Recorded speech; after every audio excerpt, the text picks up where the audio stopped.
चला, हॅलो नमस्कार मित्रांनो, मी पवन देशपांडे तुमचं आपल्या युट्यूब चॅनलमध्ये परत स्वागत करतो. हायकोर्टाची जाहिरात सकाळी सकाळी दणकन पडली. जवळपास 2000 पेक्षा जास्त पदाची जाहिरात पडली. यामध्ये मुख्यतः 4 पदाची जाहिरात आहे. त्यातलं महत्वाचं पद क्लर्क या पदाची तब्बल 1332 पदाची जाहिरात मित्रांनो पडलेली दिसत आहे. प्रत्येक पदाबद्दलची कोडिंग मी पूर्णपणे तुमच्या समोर घेऊन येणार आहे. क्लर्क नंतर शिपाई पदासाठी, त्यानंतर स्टेनोग्राफर, ड्रायव्हर पदासाठी काय काय इलिजिबिलिटी आहे, त्याचबरोबर अभ्यासक्रम काय, या संपूर्ण गोष्टीवरती आपण आजच्या व्हिडिओमध्ये डिस्कस करणार आहोत. सेपरेट व्हिडिओ सुद्धा याच्यावरती येतीलच. ओके मित्रांनो, जिल्हा न्यायालयाची 5000 पदाची जाहिरात ह्याच्या पूर्वी पडलेली आहे.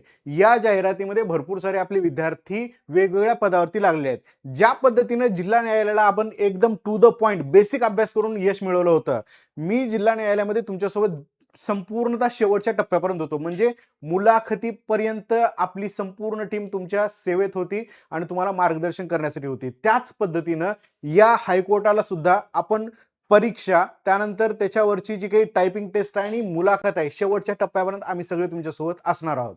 त्यामुळं प्रॉपर ज्या विद्यार्थ्याला अभ्यास करायचा आहे त्या विद्यार्थ्यांनी प्रॉपर अभ्यास करून या हायकोर्टाच्या भरतीमध्ये आपला गुलाल उधळवायला तयार राहा. ओके, तर सगळी जाहिरात ऑलरेडी एक्सप्लेन केली आहे. आता मी फक्त क्लर्क पदाची जाहिरात एक्सप्लेन करत आहे. जे विद्यार्थी इलिजिबल आहेत त्या प्रत्येक विद्यार्थ्यांनी या पदाचा फॉर्म भरा. किमान 3 महिन्यापेक्षा जास्त वेळ तुम्हाला अभ्यासासाठी भेटेल. तर व्यवस्थित अभ्यास करून सिलेक्शन पर्यंत पोहोचण्यासाठी प्रयत्नशील राहा. ओके, व्हिडिओला लाईक करायला विसरू नका आणि चॅनलला सबस्क्राईब देखील करायचं आहे. ओके, हायकोर्ट भरतीची संपूर्ण बॅच, ज्या विद्यार्थ्याला ज्याची तयारी करायची आहे त्याची संपूर्ण बॅच इथे अवेलेबल असणार आहे. ज्यामध्ये तुमचं क्लर्कची, शिपाई पदाची, ड्रायव्हरची, ह्या सगळ्याची लेखी तयारी या बॅचेसमध्ये होणार आहे. स्टेनोला लेखी परीक्षा नसते, डायरेक्ट डिक्टेशन असतं, त्यामुळे त्याची इथं तयारी करायची काही गरज नाही. पण स्टेनोचा प्रत्येक विद्यार्थी या पदाला फॉर्म भरा. म्हणजे क्लर्क शिपायला तुम्ही इलिजिबल असताच त्याला फॉर्म भरायला विसरू नका. आता ही बॅच ज्या पद्धतीने मी जिल्हा न्यायालयाची तयारी करून घेतली होती त्याच पद्धतीने याची पण तयारी करून घेणार आहे. ज्यामध्ये संपूर्ण विषय एकदम बेसिक पासून टू द पॉइंट शिकवणार आहे. मेरिट पेक्षा जो कट ऑफ लागणार आहे त्याच्यापेक्षा जास्तीत जास्त मार्क इथं आपल्याला घ्यायचे आहेत. ओके, जेणेकरून आपल्याला पुढच्या परीक्षेची म्हणजे टायपिंग असेल किंवा त्या ठिकाणी शिपाई पदासाठी प्रॅक्टिकल असेल, ह्या सगळ्याची तयारी तुम्हाला अगदी निवांतपणे करता येईल. ओके, बेसिक पासून तयारी. ऍडमिशन किती होतील? 1000 ऍडमिशन झाले पाहिजेत. माझ्याकडे 2000 ऍडमिशन काही घेणदेण नाही. माझ्या ऍडमिशनच्या संख्येपेक्षा सिलेक्शनची संख्या जास्तीत जास्त असली पाहिजे. सिलेक्शनची संख्या हे माझं टार्गेट असणार आहे. याच्या आधी भरपूर सारे सिलेक्शन झालेत. याही वेळेस जास्तीत जास्त सिलेक्शन करण्याचं आमचं टार्गेट असणार आहे. अभ्यास करून जास्तीत जास्त तुम्हाला PYQ सॉल्व्ह करून देण्यासाठी प्रश्नपत्रिका अवेलेबल करून देणं हे माझं टार्गेट असेल.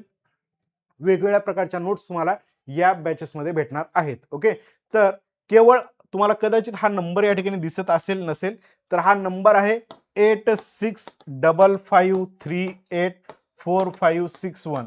या नंबरवरती कॉन्टॅक्ट करून सुद्धा ऍडमिशन घेऊ शकता किंवा डायरेक्टली कॉलिंग पेक्षा हा टेलिग्राम चॅनल पवन सर टेक्स्टबुक हा हायकोर्टसाठी टेलिग्राम चॅनल असणार आहे.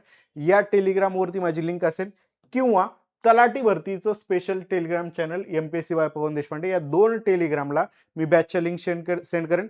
केवळ त्याच लिंकवरून ऍडमिशन घ्यायचं, व्हॉट्सअपला येणाऱ्या लिंकवर ऍडमिशन घ्यायचं नाही. पॉईंट तेवढा लक्षात ठेवा. ओके, चलो, बॅच बद्दलच्या माहितीनंतर हे 3 हायकोर्ट आहेत ज्यामध्ये आपल्याला जाहिरात पडलेली दिसते. हायकोर्ट म्हणजे एकच हायकोर्ट आहे. एक आहे बॉम्बे हायकोर्ट आणि त्याचं त्या ठिकाणी बेंच ऑफ ॲट नागपूर आणि बेंच ॲट औरंगाबाद, अशा पद्धतीने ह्या 3 ठिकाणच्या हायकोर्टच्या जागा सुटलेल्या आहेत. तुम्हाला तिघांपैकी केवळ एकाच ठिकाणी फॉर्म भरता येणार आहे. मग पद किती? पद तुम्ही 4ही पदाचे फॉर्म भरू शकता, पण हायकोर्ट मात्र तुम्हाला एकच चूज करावं लागणार आहे. फॉर्म भरण्यावरती मी डिटेल माहिती घेऊन येईन तुमच्यासाठी, पण तत्पूर्वी की एक पदासाठी एकाच हायकोर्टला तुम्हाला अर्ज भरता येईल. दुसऱ्या पदासाठी दुसऱ्या हायकोर्टला भरला तरी चालू शकतो. चलो, ठीक आहे. तर आफ्टर इट क्लर्क पदाच्या बाबतीमध्ये हे क्लर्क पद इतर क्लर्क पदापेक्षा सगळ्यात जास्त इम्पॉर्टंट आहे हायकोर्टचं. का बरं? कारण ह्याचा जो पे स्केल आहे ना, हा S10 आहे भावांनो. Okay, S10. बाकी तुम्ही जर सगळे पद बघितलात क्लर्कचे तर त्याचा स्केल कमी असतो. S6, S8 असा तुम्हाला स्केल दिसेल. ओके, त्यावरून तुमची पगार पण डिपेंड असते. मोस्ट ऑफ क्लर्कचा जो स्केल असतो तो S6 असतो. इथं डायरेक्ट S10 आहे. तलाठीचा S8 आहे. S8 पेक्षा S10 जास्त. त्यामुळे याचा पगार जो आहे तो स्टार्टिंगचा पगार तुम्हाला इन हँड चांगला पडणार आहे. तुम्हाला इथं मार्गदर्शन स्वतः क्लर्क पण येऊन करतीलच भविष्यात. ओके. पण हे स्केल चांगला आहे आणि विशेष गोष्ट म्हणजे याचे प्रमोशन पण चांगले होत असतात.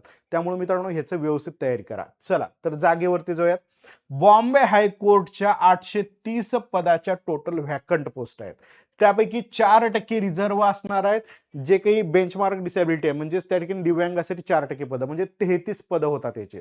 दिव्यांग उमेदवारापर्यंत हा व्हिडिओ शेअर करा बरं का पोरांनो. त्यांना पण फायदा होऊ द्या या पदाचा. ओके. सिलेक्शनची लिस्ट आहे 797 पदाची आणि वेटिंग लिस्ट आहे 200. जवळपास 2 वर्षासाठी वेटिंग याची राहू शकते ओपन. ओके. त्यामुळे वेटिंग लिस्टच्या उमेदवाराला सुद्धा चान्स भेटू शकतो सिलेक्शनमध्ये.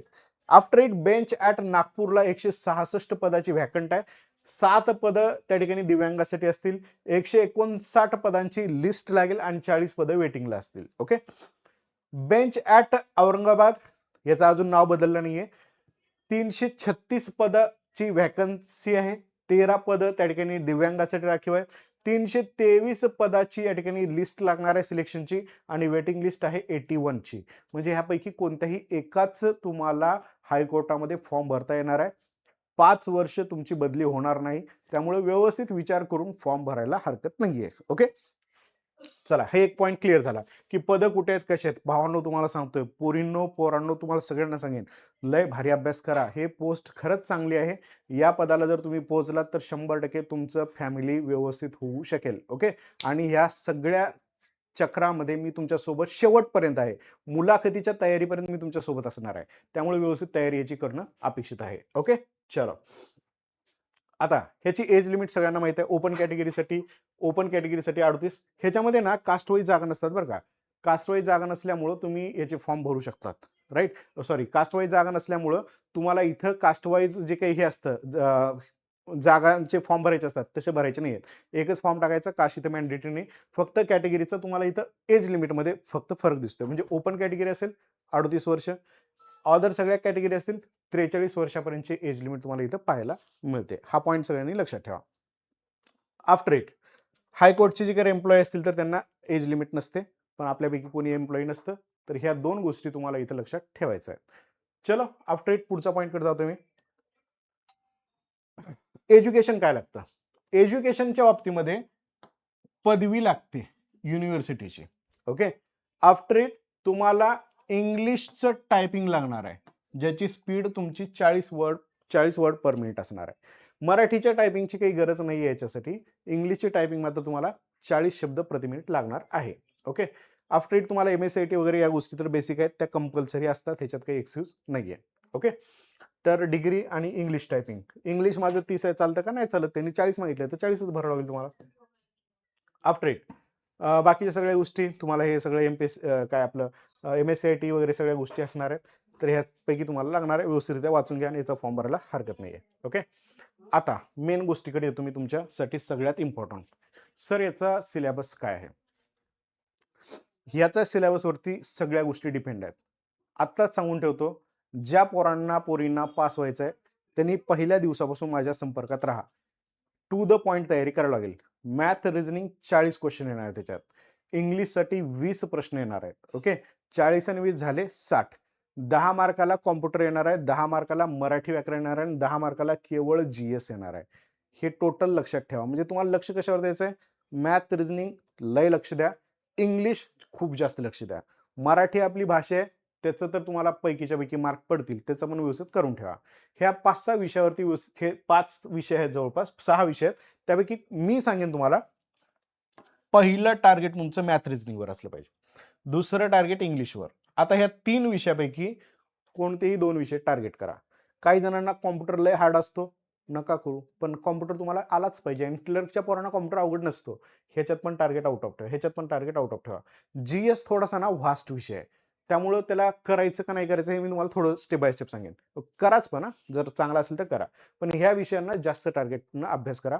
90 प्रश्नांपैकी 1 तासाचा वेळ असतो. 90 प्रश्नापैकी तुम्हाला किमान 70+ प्रश्न बरोबर येण्यासाठी प्रयत्नशील राहा.